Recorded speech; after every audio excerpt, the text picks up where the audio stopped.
រៀបសวัสดิ์បាទជំរាបសួរបងអរគុណដែលបានអនុញ្ញាតឲ្យវិទ្យុបារាំងអន្តរជាតិជួបសម្ភាសតាមរយៈកម្មវិធីនីតិជីវិតជោគជ័យថ្ងៃនេះលោកជាតារាចម្រៀងខ្មែរម្នាក់ដែលកំពុងពេញនិយមនៅក្នុងប្រទេសកម្ពុជាពិសេសនៅក្នុងចំណោមយុវវ័យ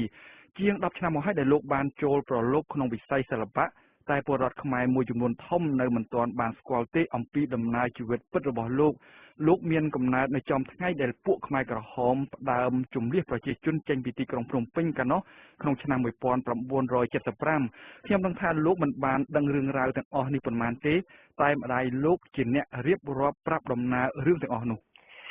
បាទខ្ញុំបាទកើតនៅឆ្នាំ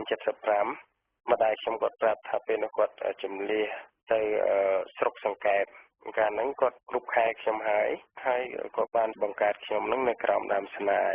ហើយបានដាក់ឈ្មោះខ្ញុំស្នាយទៅឆ្លងទន្លេខ្ញុំបានមួយយប់ហើយព្រលឹមឡើងគាត់ចេញទៅទៀតចេះតែទៅបាទគោលដៅដែលទៅហ្នឹងគឺទៅពាំងស្លាស្រុកកំពង់ធំពីដែលខ្ញុំឆ្លងទន្លេហើយហ្នឹងតម្រាំទៅដល់ទៅពាំងស្លាហ្នឹងគាត់ដើរ3ថ្ងៃអញ្ចឹងឆ្លងទន្លេខ្ញុំហ្នឹងបានតែប្រហែលជា12ម៉ោងទេព្រោះគាត់ឆ្លងខ្ញុំពេលល្ងាចហើយមួយយប់ហើយព្រលឹមឡើងគាត់ទៅនៅក្នុងពេលហ្នឹងគឺពិបាកមែនទែនម្ដាយខ្ញុំគាត់ថាវាដូចជាសត្វធាតុចឹងគាត់ថាខ្ញុំនឹងកើតមកហ្នឹងក៏យំផងអីផងហើយគាត់ក៏ដូចថាអត់មានទឹកដោះបើអីតាមផ្លូវអីអញ្ចឹងណាក៏ជួបគេហ្នឹងក៏សុំគេឲ្យបើផងអីផងទៅនិយាយពីឪពុកលោកម្ដងក្នុងឆ្នាំ1977កាលនោះលោកទើបមានអាយុ2ឆ្នាំពួកខ្មែរក្រហមបានយកឪពុកលោកឲ្យទៅធ្វើការកន្លែងផ្សេងគឺនៅពេលនោះឯងដែលម្ដាយលោកយល់ព្រាមថាជីវិតប្តីគាត់ចប់ត្រឹមនឹងឯងនៅក្នុងឆ្នាំ77ហ្នឹងឪពុករបស់ខ្ញុំពលពតក៏បានប្រាប់ម្ដាយខ្ញុំថាយកឪពុកខ្ញុំទៅដឹកគ្រោះហើយយកទៅក៏បាត់ទៅហើយម្ដាយខ្ញុំក៏ចេះតែសួរកាលហ្នឹងខ្ញុំបាន2ឆ្នាំម្ដាយខ្ញុំក៏ចេះតែសួរថាតើថ្ងៃណាគាត់ត្រឡប់មកវិញពួកអាពតហ្នឹងគាត់ថាពេលណាដែលកសាងខ្លួនបានហើយគេឲ្យត្រឡប់មកវិញហើយអញ្ចឹងក៏ដឹងថាសម្រាប់ហើយព្រោះភាសារបស់ពលពតហ្នឹងគឺវាអញ្ចឹងគឺចាប់ពីពេលនោះឯងដែលគ្រួសាររបស់លោកនៅសល់តែ2នាក់ម្ដាយនិងកូនជីវិតម្ដាយនិងកូនបានបន្តរស់នៅស្រុកកំណើតគឺស្រុកកោះធំខេត្តកណ្ដាលចាប់តាំងពីឆ្នាំ1977រហូតដល់ឆ្នាំ1982នៅក្នុងកំឡុងឆ្នាំ77មកដល់79ហ្នឹងដែលខ្ញុំនៅស្រុកកោះធំហ្នឹងគឺម្ដាយខ្ញុំគាត់នៅទីនោះឯងពលពតនឹងអត់ឲ្យជំនះទៅណាទេតែគាត់នៅទៅធ្វើស្រែកនៅឆ្ងាយរែកដីធ្វើស្រែនៅឆ្ងាយនៅភាគព្រំប្រទល់វៀតណាមដែរហើយខ្ញុំហ្នឹងក៏នៅមណ្ឌលក្មេងៗអញ្ចឹងទៅបាទចាប់ពីឆ្នាំ1982មកដោយសារតែភាពទីទាល់ក្រម្ដាយនិងកូនក៏បានសម្រេចចិត្តវិចក្រវិចទៅរស់នៅទីក្រុងភ្នំពេញនៅក្នុងឆ្នាំ82ខ្ញុំពីអ្នកម្ដាយរបស់ខ្ញុំហ្នឹងក៏សម្រាប់ចិត្តវិចប្រវិចមកនឹងសុំទូកគេជីផងអីផងតម្រាំទៅមកដល់ភ្នំពេញហ្នឹងខ្ញុំចាំមិនបានទេទីកន្លែងពួកខ្ញុំដូចជាសពេចសពើដែរហើយក៏យើងដើរយើងនៅតាមចាខ្នល់អញ្ចឹងទៅជំនាន់នេះឆ្នាំ82អត់មានអីទេស្ងាត់ជាងងំបាទអត់មានអីទេហើយដើរយប់ងុយគេងកន្លែងណាគេងកន្លែងហ្នឹងតាមសញ្ញាផ្ទះដូចជាអ្នកសុំទានគេជាការចាប់ផ្ដើមមុខរបរដំបូងរបស់ម្ដាយធ្វើអីដែរបាទឆ្នាំ82ម្ដាយខ្ញុំបានចូលទាហានទៀតដែរគេហៅថាអគ្គស្នងការនយោបាយហើយឆ្នាំ80ជាងហ្នឹងក៏គាត់រៀនមុខវិជ្ជាគាត់ខាងហិរញ្ញវត្ថុបរិក្ខារហិរញ្ញវត្ថុបាទដល់អញ្ចឹងទៅមកដល់សប្តាហ៍ថ្ងៃនេះគាត់ធ្វើខាងហិរញ្ញវត្ថុទោះបីជាមានជីវភាពលំបាកប៉ុណ្ណាក៏ដោយក៏ម្ដាយខិតខំធ្វើការដើម្បីឲ្យកូនបន្តការសិក្សាលោកបានប្រឡងជាប់បាក់ឌុបក្នុងឆ្នាំ1991បន្ទាប់មកប្រឡងជាប់ចូលរៀននៅក្នុងមហាវិទ្យាល័យសេដ្ឋកិច្ចខ្ញុំបាទចង់នឹងថាតើការផ្ដើមច្រៀងដំបូងមកអស់ហ្នឹងនៅពេលណាចាប់ផ្ដើមច្រៀងរបស់ខ្ញុំហ្នឹងគឺឆ្នាំហើយជាឆ្នាំ90កាលនោះខ្ញុំដូចជាច្រៀងជាមួយទូចស្រីនិចហើយជាបាន10បទកាលនោះដូចជាឆ្លងឆ្លើយជាមួយទូចស្រីនិចបានហើយជាមួយបទពីរបទក៏ខ្ញុំ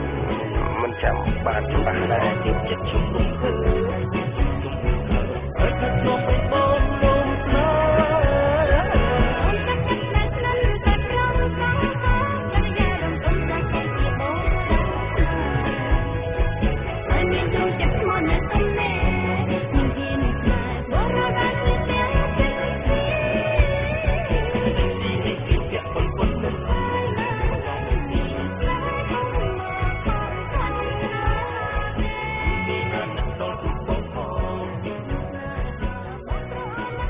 រហូតដល់ឆ្នាំ92ក៏ខ្ញុំបាន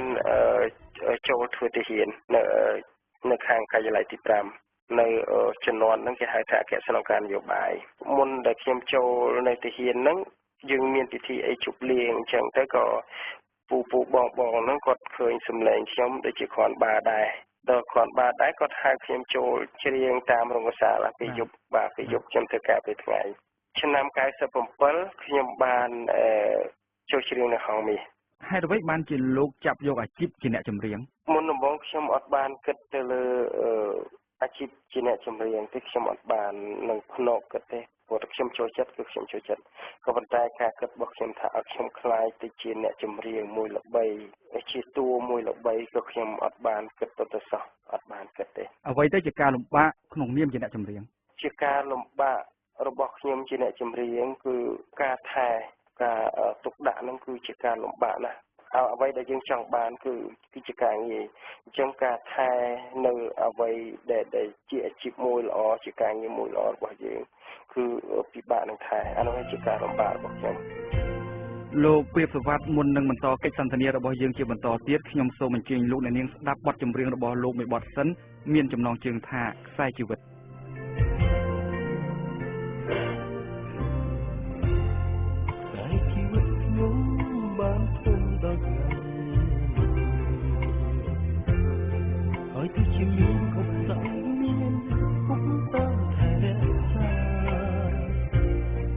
នាំបីដូចជាការមេត្រាអពុខំធ្វើការដើម្បីកូនវាបីដូចជាកូនជូនកូនឆ្លើយ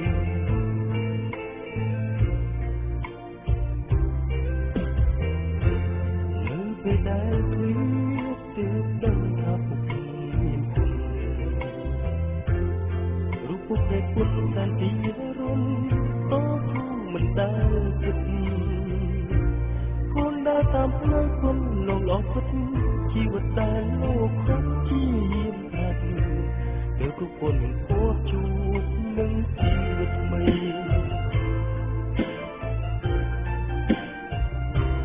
នៅថ្ងៃនេះគុណចង់ប្រាប់លោកនៅក្នុងលោកកា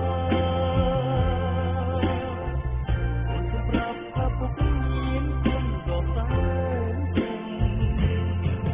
មានជីវិតតាំងតែពីតូចរហូតដល់រូបអូន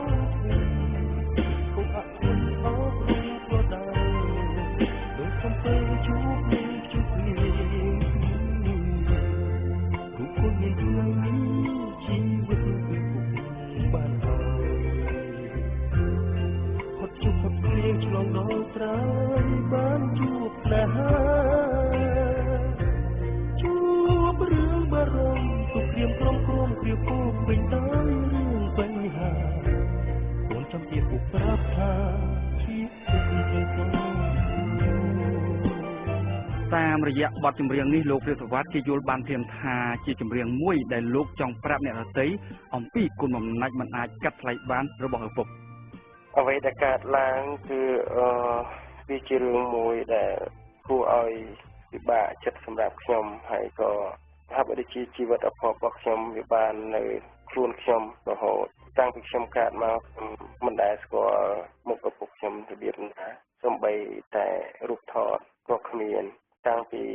ខ្ញុំកើតមករហូតដល់ប៉ុណ្ណេះខ្ញុំមានតែម្ដាយឪពុកម្ដាយគឺជាគុណធំណាស់សម្រាប់យើងជីវិតខ្ញុំមានថ្ងៃនេះក៏ដោយសារតែឪពុកម្ដាយរបស់ខ្ញុំបាទឪពុករបស់ខ្ញុំរហូតដល់ខ្ញុំអត់ដែលស្គាល់ឪពុកមានម្ដាយរបស់ខ្ញុំឪពុកផងម្ដាយផងទៅម្ដាយខ្ញុំហើយគាត់អត់យកគ្រួសាររហូតគាត់តស៊ូដើម្បីខ្ញុំម្នាក់រហូតមកដល់ពេលនេះគឺខ្ញុំសប្បាយចិត្តនៅអ្វីដែលការអប់រំទូមានឲ្យខ្ញុំមានថ្ងៃនេះហើយខ្ញុំក៏អរគុណដល់គ្រូរបស់ខ្ញុំអរគុណដល់អ្នកធ្វើការក្បែរខ្ញុំល្អអរគុណសម្រាប់អ្នកដែលស ស្ដាប់នៅចម្រៀងរបស់ខ្ញុំមានថ្ងៃនេះក៏ដោយសារតែអ្នកទាំងអស់គ្នានៅក្បែរខ្ញុំល្អឃើញថាជាខ្សែជីវិតដ៏កំសត់និងពោរពេញដោយការតស៊ូកំព្រាឪពុកតាំងពីអាយុ2ឆ្នាំពីអ្នកម្ដាយនិងកូនបានប្រឹងប្រែងឆ្លងកាត់គ្រប់ឧបសគ្គគ្រប់បែបយ៉ាងទម្រាំតែមានអ្វីៗនៅថ្ងៃនេះតើអ្វីទៅជាបទពិសោធន៍ក្នុងជីវិតដែលលោកចង់ចែកទៅឲ្យអ្នកដែលចង់ទទួលបានជោគជ័យដោយលោកពិសេសខ្លាយជាតារាចម្រៀងបទពិសោធន៍របស់ខ្ញុំប្រហែលជាដូចជាមនុស្សទូទៅដែរយើងមានតែការតស៊ូនិងមានភាពអត់ធ្មត់គិតឲ្យបានវែងឆ្ងាយយើងមិននឹងធ្វើអ្វីក៏ដោយមួយទៀតគឺទៅលើអត្តចរិតនៃការរស់នៅនៃការធ្វើការភាសានិយាយចំពោះអ្នកនៅក្បែរចំពោះអ្នកទូទៅទៅថ្ងៃអនាគតតើលោកបន្តអាជីពជាអ្នកចម្រៀងឬមួយក៏មានបំណងចង់ប្រកបមុខរបរអ្វីមួយផ្សេងទៀតទេទៅមុខទៀតខ្ញុំអត់ដឹងថាតើខ្ញុំទៅធ្វើអីផ្សេងក៏ខ្ញុំអត់ដឹងក៏ប៉ុន្តែនៅអារម្មណ៍របស់ខ្ញុំគឺខ្ញុំស្រឡាញ់សិល្បៈច្រើនសិល្បៈធ្វើឲ្យខ្ញុំមានកេរ្តិ៍ឈ្មោះសិល្បៈធ្វើឲ្យខ្ញុំជាមនុស្សមួយក្នុងសង្គមដើរនៅវិថីមួយដែលល្អដែលខ្ញុំចូលចិត្តខ្ញុំសូមអរគុណលោកព្រាបសវត្ថដែលបានអនុញ្ញាតឲ្យវិទ្យុបារាំងអន្តរជាតិជួបសម្ភាសតាមរយៈកម្មវិធីនីតិជីវិតជោគជ័យនៅថ្ងៃនេះយើងសូមជម្រាបជូនលោកអ្នកនាងថាលោកព្រាបសវត្ថជាតារាចម្រៀងខ្មែរម្នាក់ដែលកំពុងពេញនិយមនៅក្នុងប្រទេសកម្ពុជា